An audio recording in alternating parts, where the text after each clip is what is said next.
являются структурой администрации района, и они являются их прямыми подчиненными. Они созданы для цели реализации предоставления необходимых услуг от администрации района. И администрация может переориентировать их, но тут нужно сразу отметить, что если смотреть просто функционал изначально советский, который был внесен в уставы БТИ и на котором зиждилась условно работа БТИ, это не весь функционал, который является сейчас, а часть его. В плюс к этому нужно добавить, что сегодня уже вышел не один закон о кадастре. Есть кадастроительный кодекс, есть иные документы, которые требуют дополнительных людских ресурсов, для которых нужно где-то изыскивать. Либо их нужно создавать с нуля, расширять иные штаты, либо перераспределять нагрузку между ведомствами внутри администрации. То есть это грамотное перераспределение нужно произвести.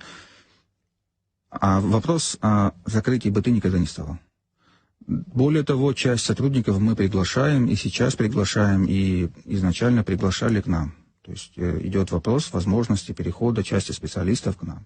Всех специалистов мы не можем принять, потому что БТИ имеет огромный штат, сопоставимый со всей кадастровой палатой, при этом они распределяются не так, как не очень равномерно ни по стране, ни так, как нужно кадастровой палате.